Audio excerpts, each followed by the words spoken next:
Hello friends, चाहे तुम हो, मैं हूं या फिर चाहे कोई भी हो, हर किसी को स्पाइडरमैन बहुत ज्यादा पसंद है। और भले ही आजकल सुपर हीरोज का क्रेज थोड़ा सा कम हो गया है, लेकिन स्पाइडरमैन की मूवीज के लिए अभी भी हम लोग पागल हुए पड़े हैं। और हम लोग वेट कर रहे हैं कि कब टॉम हॉलैंड की स्पाइडरमैन 4 आ जाए या फिर टोबी मैगवायर की, एंड्रू गारफील्ड की, भाई किसी की तो स्पाइडरमैन मूवी आए।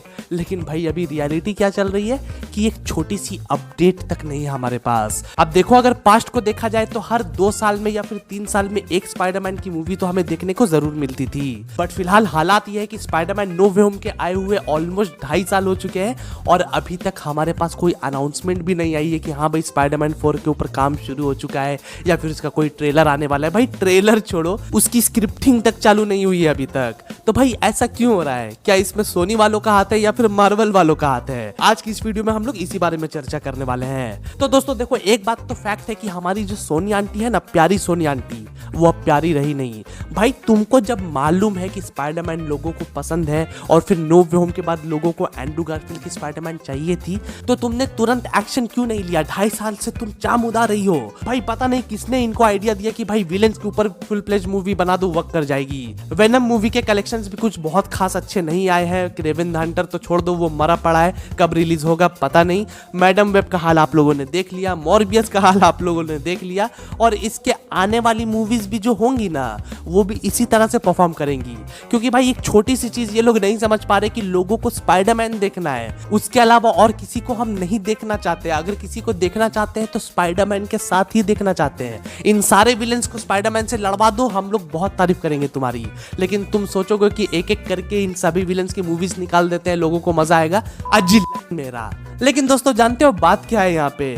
बात यह है कि सोनी वालों को खुद पे भरोसा नहीं है। वो लोग खुद भी जानते हैं कि हम लोग टट्टी ही बनाएंगे। वो लोग मार्वल के ऊपर पड़े हुए हैं कि भाई मार्वल तू ही बना, हम लोग बस पैसा खाएंगे। बट जैसा कि आप लोग जानते हो कि मार्वल की हालत भी कुछ खास अच्छी चल नहीं रही। भाई सिर्फ मार्वल की नहीं, सुपर हीरो यूनिवर्स की ही हालत अच्छी नहीं चल रही।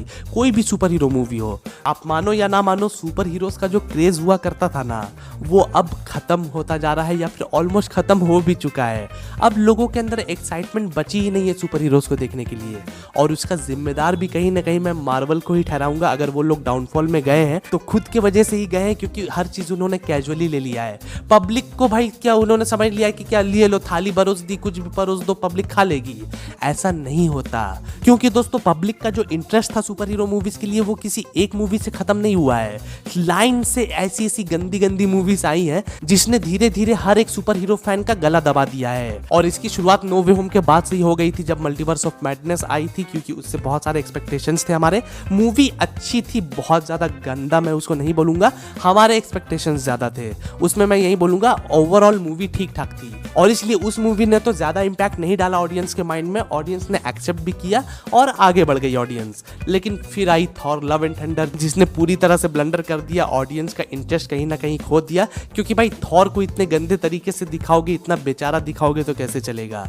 लेकिन चलो अभी भी उम्मीद थी ऑडियंस के अंदर। फिर वाकांडा फॉरएवर आई। वाकांडा फॉरएवर ऐसे तो अच्छी पिक्चर थी, लेकिन उसमें बहुत ज़्यादा कुछ हमें देखने को नहीं मिला कि आगे क्या होगा, यूनिवर्स आगे कैसे बढ़ेगा, कुछ भी हमें कुछ खास देखने को नहीं मिला। फिर उसके बाद guardians of the Galaxy volume 3 आई, जो कि अपनी जगह पे अच्छी पिक्चर थी। लेकिन भाई फिर वही बात, आगे यूनिवर्स कैसे बढ़ेगा, कहानी आगे कैसे बढ़ेगी, कुछ इंडिकेशन नहीं दिया गया। भाई अगर आप एक यूनिवर्स आगे बढ़ा रहे हो तो सीक्वेंस वाइज बढ़ाओ ना, कि अब ऐसे हो रहा है, अब ऐसे हो रहा है। जैसा कि फेज 3 तक चल रहा था ना, कि हाँ हर एक मूवी में हमें थैनोस के आने का मिल रहा था कि हाँ भाई थैनोस आने वाला है, ऐसा होने वाला है, वैसा होने वाला है। लेकिन यहाँ पर फेज 4 फेज 5 में ऐसा कुछ देखने को हमें मिला ही नहीं। एंड दोस्तों फिर वाकांडा फॉरएवर के बाद ऑडियंस की जो आखिरी उम्मीद थी वो थी एंटमैन 3 से, क्योंकि उसके अंदर हमें कैंग भी देखने को मिलने वाला था, तो लोग बहुत ज्यादा एक्साइटेड थे उसके लिए। लेकिन भाई एंटमैन 3 के अंदर जो ब्लंडर किया इन्होंने, उसने लिटरली गला घोटा ऑडियंस का। लिटरली उसी ने ऑडियंस के जाने की शुरुआत कर दी थी कि हाँ भाई ऑडियंस समझ गई थी कि अब कुछ बचा नहीं है, अब निकलो यहाँ से। उसके बाद तो फिर दी मार्वल्स आई, और उसके बाद भाई खत्म। वहां से एकदम पूरी तरीके से मार्वल ने बता दिया कि भाई अब हम लोग चूतिए हो चुके हैं, हमको मत देखो, क्यों देख रहे हो हम लोगों को। हाँ, बीच में लोकी सीजन 2 ने उम्मीद जरूर जगाई कि हाँ भाई अभी भी कुछ हो सकता है, लेकिन उसके बाद क्या हुआ आप लोगों को पता ही है।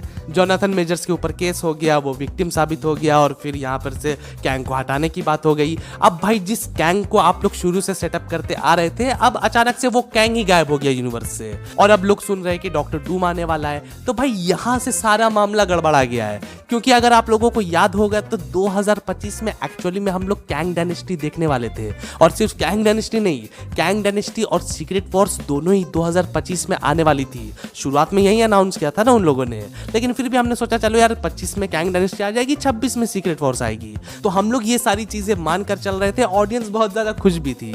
लेकिन अब कैंग डायनेस्टी आएगी या नहीं वो तो रब ही मालिक है भाई, और 90% चांस है कि कैंग डायनेस्टी नहीं आएगी, डूम डायनेस्टी या फिर एवेंजर्स 5 करके वो लोग बेचेंगे उसको। एंड फिर सीक्रेट वॉर्स का पता नहीं, तुम्हारे बच्चे हो जाएंगे भाई, मेरे भी हो जाएंगे, और अपने बच्चों के साथ ही हम लोग सीक्रेट वॉर्स देखने के लिए जाएंगे, और वहां से मार्वल का एंड हो जाएगा, क्योंकि उसके बाद फिर कुछ होने नहीं वाला। एंड दोस्तों टू बी ऑनेस्ट मैं एक बात बताऊं, मेरे को डेडपुल 3 से भी कुछ खास वाइब्स नहीं आ रही, पता नहीं क्यों यार। आनी तो चाहिए मेरे को वाइब्स, लेकिन पता नहीं डेडपुल 3 से भी मेरे को ज्यादा उम्मीद नहीं लग रही। एंड सच बता रहा हूँ भाई, सीरियसली मैं चाहता हूँ ना कि डेडपुल 3 के साथ मार्वल अपने यूनिवर्स को यहीं पे खत्म कर दे और एक नई शुरुआत करे, मतलब कि रीबूट कर दे अपने आप को पूरी तरीके से। भाई नहीं चाहिए एवेंजर्स 5 और 6, छोड़ दो भाई, डेडपुल 3 के साथ खत्म करो, एक नई शुरुआत करो, एक नया आयरन मैन लाओ, नया कैप्टन अमेरिका लाओ, नया थॉर लाओ, जो भी लाना है सब कुछ नया लेकर आओ। टॉम हॉलैंड का स्पाइडरमैन बहुत अच्छा है, उसको सोनी के यूनिवर्स में डालो, और कुछ हिसाब करके टॉम हॉलैंड को ही रखो और दूसरे यूनिवर्स की कहानी हम लोगों को दिखा दो। भाई एक चीज को, एक ट्रेन को बार बार खींचते रहोगे ना तो ट्रेन पुराना होकर दम तोड़ ही देगा, और ये जो पुरानी ट्रेन जो अभी तक मार्वल चलाता आ रहा है ना, वो अब दम तोड़ने लग गया है। और ये बात मानो या ना मानो, बट ये सैड रियलिटी है। अब ये कहाँ जाएगा नहीं जाएगा नहीं पता, लेकिन खैर हम लोग स्पाइडरमैन की बात कर रहे थे ना, तो अब देखो स्पाइडरमैन का भी फ्यूचर मेरे को कुछ खास नजर नहीं आ रहा, क्योंकि सोनी वाले पता नहीं सीरियस है या नहीं इसको लेकर। क्योंकि भाई इतने अच्छे नोट पे तुमने नो वे होम को खत्म कर दिया था कि टॉम हॉलैंड की स्टोरी देखने के लिए हम लोग इतने पागल हुए पड़े हैं कि हम लोगों को कुछ भी दोगे ना यार तो हम लोग तुम्हारी इतनी हाइप कर देंगे, तुमको मार्केटिंग की जरूरत ही नहीं पड़ेगी, जैसे कि नो वे होम में तुमको जरूरत नहीं पड़ी थी। लेकिन ये लोग कुछ करेंगे ही नहीं, करना हम ही लोगों को पड़ता है। फैन फिक्शन मेरे को ही बनानी पड़ती है। देखो मैंने 3 फैन फिक्शन बना रखी है, स्पाइडरमैन 4 के ऊपर टॉम हॉलैंड वाली मैंने बना दी, फिर टोबी मैगवायर वाली भी स्पाइडरमैन 4 मैंने बना दी, एंड्रू गारफील्ड की अमेजिंग स्पाइडरमैन 3 भी मैंने बना दी। तीनों के फैन फिक्शंस आपको इस वीडियो के कमेंट सेक्शन में लिंक मिल जाएगा आप लोगों को, और मतलब कि प्लेलिस्ट की लिंक मैं दे दूंगा, सारे फैन फिक्शंस उसमें आप लोग देख सकते हो।